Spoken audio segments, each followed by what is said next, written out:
Assalamualaikum warahmatullahi wabarakatuh. Perkenalkan, nama saya Lastri Asmonti Sanaki.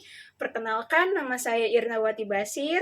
Kami dari Prodi Manajemen Pendidikan Islam semester 5, mata kuliah Pendidikan Multikultural kelompok 3. Kami akan menjelaskan tentang konsep dan hakikat dasar pendidikan multikultural. Di sini ada 5 pembahasan. Yang pertama, mengenai pengertian multikultural. Yang kedua, dasar pendidikan multikultural. Yang ketiga, tujuan dan manfaat multikultural. Yang keempat, peran atau fungsi multikultural. Yang kelima, konsep dasar sosial, konsep budaya, dan konsep nilai dalam multikultural. Baik, masuk pada poin pembahasan yang pertama, yaitu pengertian multikultural. Teman-teman, apa sih itu multikultural? Itu pengertian multikultural mencakup pengalaman yang membentuk persepsi umum terhadap usia, gender, agama, status sosial, ekonomi, jenis identitas, budaya, bahasa, ras, dan berkebutuhan khusus. Pendidikan multikultural merupakan ide gerakan pembaruan pendidikan dan proses pendidikan yang tujuan utamanya adalah untuk mengubah struktur lembaga pendidikan supaya peserta didik baik laki-laki maupun perempuan, peserta didik yang berkebutuhan khusus, dan peserta didik yang merupakan anggota dari kelompok ras, etnis, dan kultur yang bermacam-macam itu akan memiliki kesempatan yang sama untuk mencapai persepsi akademis di dalam pendidikan. Baik, masuk pada poin pembahasan yang ketiga, yaitu tujuan dan manfaat multikultural. Yang pertama yaitu tujuan multikultural.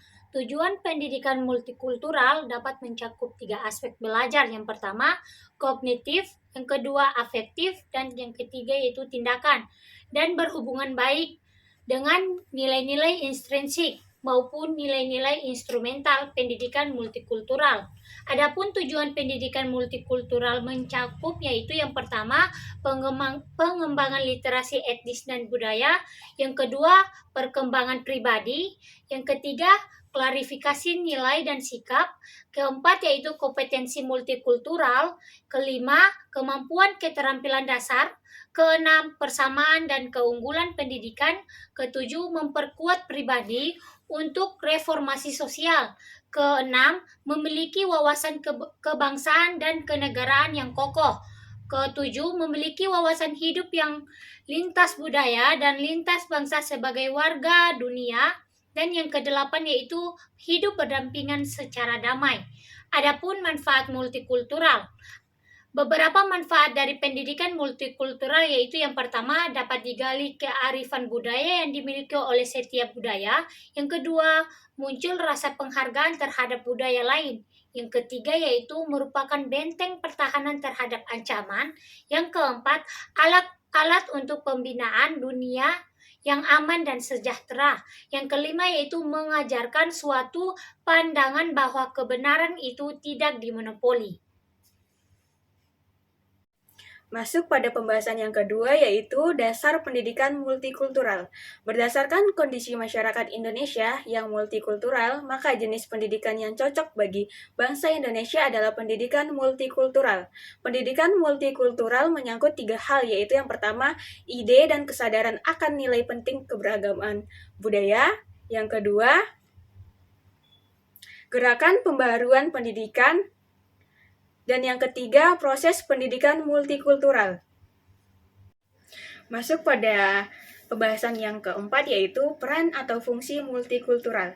The National Council for Social Studies, Gorski 2001 mengajukan sejumlah fungsi yang menunjukkan pentingnya keberadaan dari pendidikan multikultural.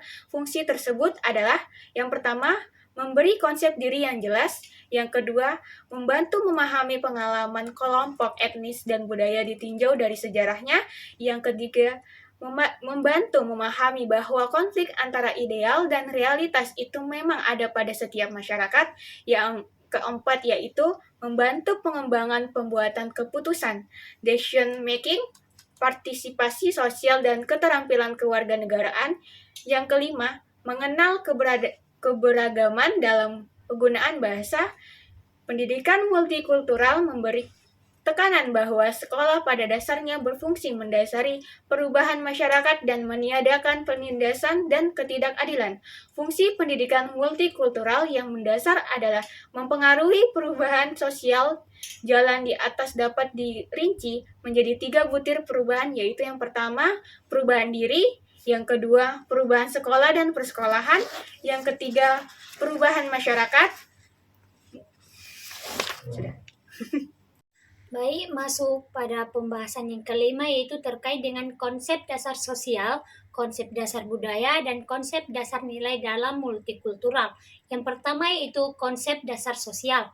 Kata sosial memiliki arti atau makna yang beragam, mulai dari tindakan-tindakan dalam usaha meningkatkan kehidupan ke taraf yang lebih baik. Makna yang pertama adalah upaya yang dilakukan di tengah-tengah masyarakat, dan mana yang kedua adalah sekelompok orang dalam suatu masyarakat. Nilai sosial dapat diartikan sebagai segala sesuatu yang dihargai masyarakat, karena nilai sosial terbukti memiliki daya guna yang fungsional bagi perkembangan hidup. Nilai sosial mencangkup segi etik seperti kesusilaan dan moral. Nilai-nilai yang mencangkup baik atau buruk, benar ataupun salah. Pengendalian sosial memiliki sifat mendidik untuk mengajak atau bahkan memaksa anggota masyarakat agar mematuhi kaidah-kaidah dan nilai-nilai yang berlaku di masyarakat. Pengendalian sosial dapat dibedakan menjadi 3. Yang pertama yaitu tindakan preventif, yang kedua yaitu tindakan represif, dan yang ketiga yaitu tindakan kuratif. Masuk pada poin kedua yaitu unsur-unsur budaya. Unsur-unsur kebudayaan menurut Ko Janingrat adalah sebagai berikut. Yang pertama, sistem religi dan upacara keagamaan. Yang kedua, sistem dan organisasi kemasyarakatan. Yang ketiga, sistem pengetahuan. Yang keempat, bahasa. Yang kelima, kesenian. Yang keenam, sistem mata pencarian hidup. Yang ketujuh, sistem teknologi dan peralatan.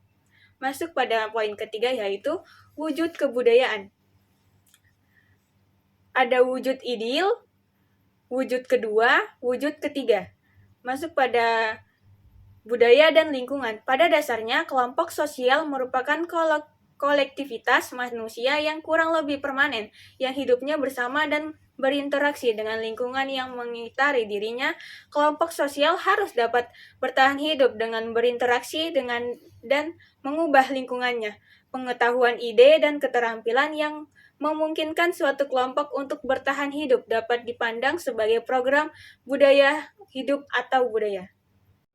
Masuk pada poin kelima yaitu budaya dan non-budaya. Pada dasarnya, non-budaya mencakup benda yang keberadaannya sudah ada dengan sendirinya atau sentuhan Tuhan yang tidak atau belum mendapat sentuhan aktivitas dari manusia. Benda-benda alamiah seperti batu, pohon, gunung, tanah, planet. Sedangkan budaya mencakup sesuatu yang keberadaannya sudah mendapat sentuhan tangan manusia, misalnya patung, marmer, onim, bonsai, bangunan, aturan, makan, dan lain-lain. Masuk pada poin keenam yaitu pranata budaya. Pranata yang ada dalam kebudayaan dikelompokkan berdasarkan kebutuhan hidup manusia yang hidup dalam ruang dan waktu. Yang pertama ada pranata yang bertujuan memenuhi kebutuhan kehidupan, kekerabatan, misal perkawinan, pengasuhan anak. Yang kedua, pranata yang bertujuan untuk memenuhi kebutuhan manusia untuk pencarian hidup, memproduksi, menimbun, dan mendistribusikan harta benda. Yang ketiga ada pranata yang bertujuan untuk memenuhi kebutuhan penerangan dan pendidikan manusia agar menjadi anggota masyarakat yang berguna. Yang keempat ada pranata yang bertujuan memenuhi kebutuhan ilmiah manusia menyelami alam semesta. Yang kelima ada pranata yang bertujuan memenuhi kebutuhan manusia menyatakan keindahan dan rekreasi. Yang keenam ada pranata yang bertujuan memenuhi kebutuhan untuk berhubungan dengan Tuhan atau dengan alam gaib. Yang ketujuh ada pranata yang bertujuan memenuhi kebutuhan jasmaniah manusia. Masuk pada poin yang ketiga yaitu konsep dasar nilai. Nilai itu adalah hal-hal yang penting atau berguna bagi masyarakat. Adapun batasan tentang nilai yang mengacu kepada berbagai hal seperti minat kesukaan, pilihan, tugas, kewajiban, kebutuhan, keamanan, dan daya tarik, dan hal-hal lain yang berhubungan dengan perasaan dari orientasi seleksinya. Nilai juga merupakan ukuran untuk menentukan apakah sesuatu itu baik atau buruk, apa yang diinginkan dengan apa yang harus dibutuhkan, dan nilai untuk pegangan hidup yang dijadikan landasan untuk melakukan sesuatu. Menurut Robin and William, nilai dibagi menjadi 4 macam. Yang pertama yaitu nilai-nilai memiliki sebuah elemen konsepsi yang lebih mendalam dibandingkan dengan hanya sebagian sensasi, emosi, ataupun kebutuhan. Yang kedua yaitu nilai-nilai penuh dengan semacam pengertian yang memiliki sesuatu aspek emosi.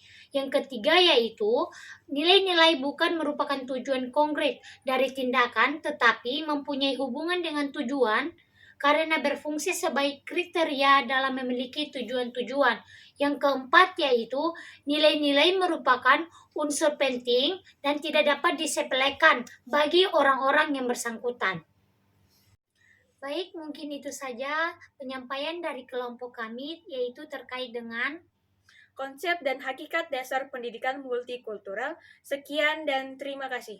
Wassalamualaikum warahmatullahi wabarakatuh.